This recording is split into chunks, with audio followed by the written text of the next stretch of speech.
The first and foremost thing is realization comes to you effortlessly. So the effort which is built in your body all the time, the energy of effort, I must do this, I must do that, I have to do this, I have to do that. That creates tension, that I have told you already. So, what do? We do not try to compete with others. We do not try to fix certain timing, dates, watches. We do not also put our attention into any endeavor which puts us into effort, but we relax that attitude of effort. It's called as, in Sanskrit, prayatna shaitilya. For a Western mind, it's very difficult to grasp the subject. So try to understand. That doesn't mean lethargy. Doesn't mean lethargy. One should never confuse with the dead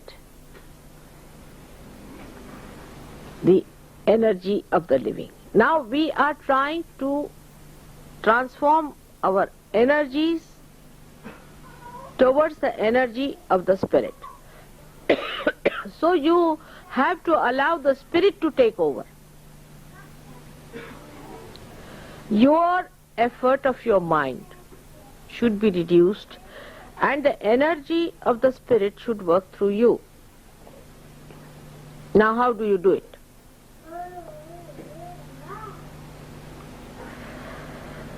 First is detachment. Detachment. Detachment start with the thought. Let us see the thought. It's called as vichara shaitilya, relaxation of the thought. Now a thought is coming into your mind. Some thought, today is Mother's Puja, let's go. We have to hurry up, you see, you must get this, you didn't get the flowers, now you go to the third world and get the flowers, you must get this and you must get that. Second is, no, detach yourself.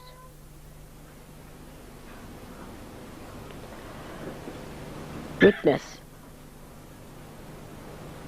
Leave it to the spirit. Watch. You will get it. Many of you have noticed this. But still this mind, which is quite silly, tries to impress upon you that you have to use the old junky instrument of this mind. And it asserts that better use. And when you start using that, ego comes in, you get attached to it. And what you lose is your progress, and thus the joy is minimized. How do you detach yourself? For a person who is absolutely detached, it's very difficult to explain how to detach, isn't it? I'll try. Now, I cannot get attached, that's the problem is.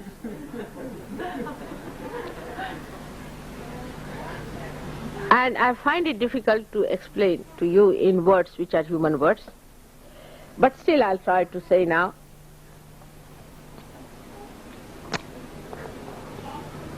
Say I tried something as human beings do in the beginning, just to see how it works out, because I had to experiment.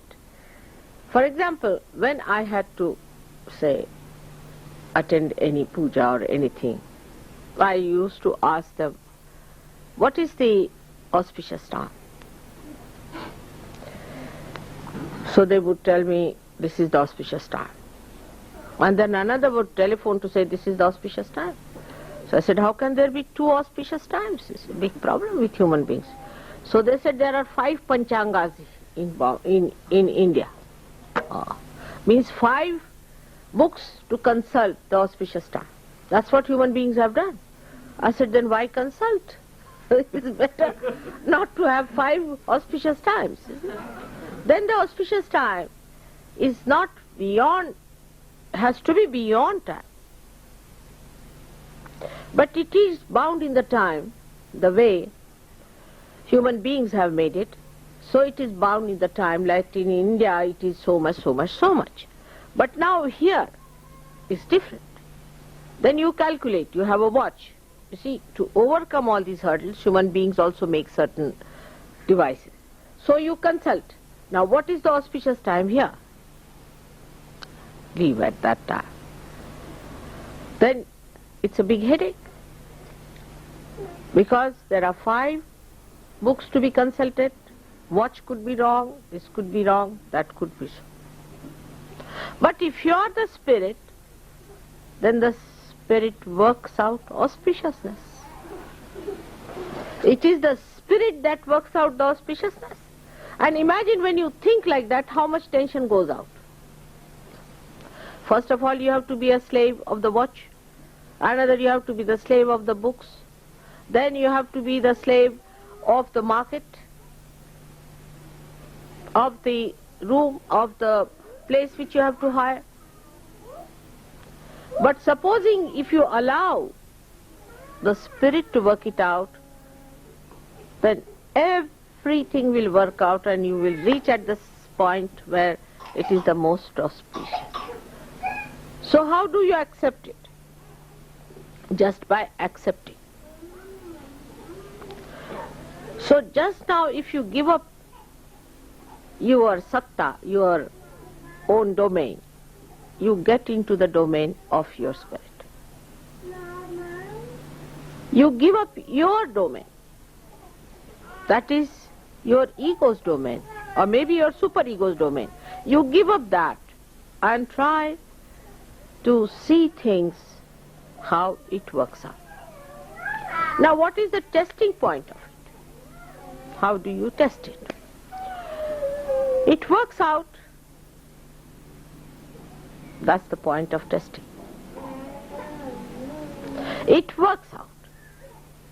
Allow it to work out. Don't put your attention. Attention has the second part of it, the tension.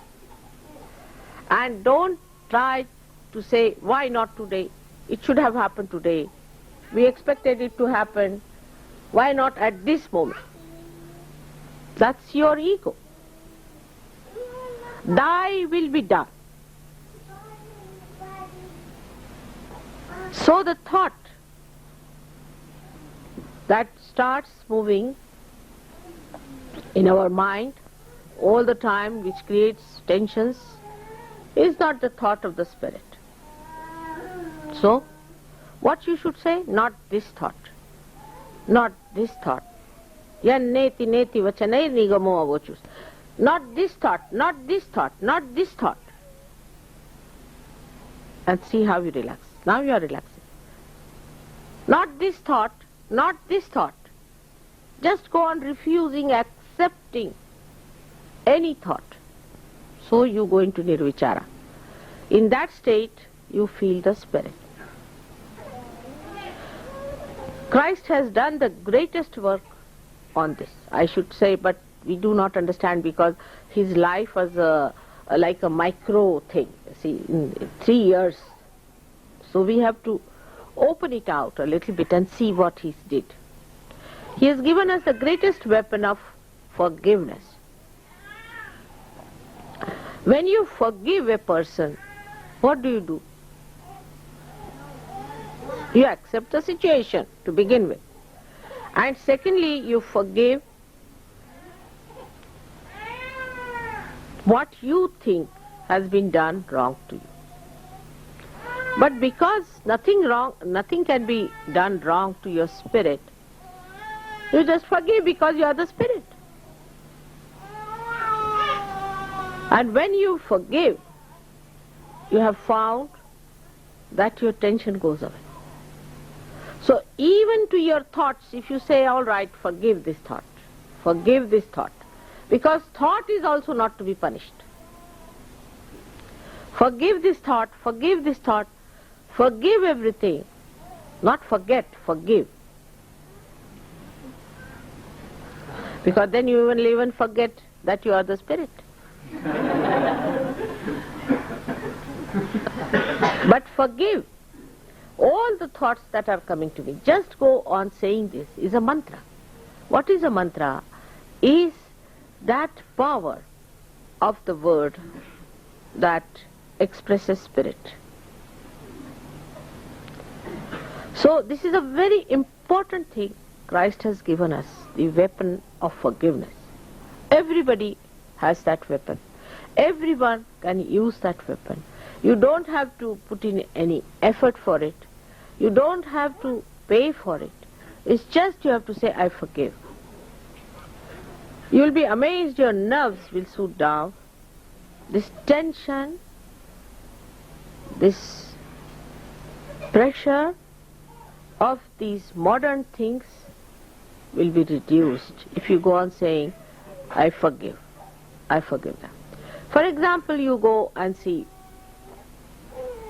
some sort of if you happen suddenly to see something very filthy according to the spirit. Maybe it is very exciting according to normal human beings, but we are abnormal people. And for us, if we find it rather ugly, then the best thing is to get over is to say, I forgive. Because they are ignorant. They are blind. They are not yet there where I am. I am the one who is at the source of enjoyment, at the source of peace, and while these are not, so I forgive. And you'll be amazed that this forgiveness that Christ gives works out. Vichara Shaithilya is the relaxation of the thought. Now this opposite movement that you have to move, first of all, should start at this point today from forgiving others. Now what happens when you forgive someone? That means you do not react. The power to react to somebody's injuries, insults is finished. And when that power is finished, you become a powerful person. Because nobody can now overpower you. Because nobody can kill you. Nobody can hurt you. Nobody can do anything to you. But it is not, again, I'll say, shamelessness. See, people can think that it is shamelessness. So, if somebody says to you something harsh and something that is wrong, you do not accept it. But supposing I shout at someone, the bhoots run away. You have seen that many a times. I have to shout at people, so bhoots run away because they react. And they just run. But the spirit shines through. So, in Sahaja Yoga, one has to understand that it is just the central path, is just the balancing thing which is important. Is not an extreme of anything. Like when we go to say that you must forgive everyone, is not going to that extreme where you have done some wrong and somebody says to you, you don't take that part of it. It doesn't mean that. Again, discretion is the engine of your movement. So you have to see that if they have said it, something like that, is it, have I gone against the spirit? Otherwise, if I say to you something, you will say, all right, forgive mother. You see the point? Forgive her for saying so. No. You cannot say that to me. So then, that is the point you start thinking. Why mother said so? What have I done? Now think on those lines. So you start moving again. It's a very thin road on which you have to walk. One side is the huge, big Gibraltar, rock of Gibraltar of your ego. The another side is a super ego. In between is a small discretion path going, on which you have to see both the sides. Whether you are hitting yourself with the rock of Gibraltar or falling into the valley of superego, you should see that you are using your discretion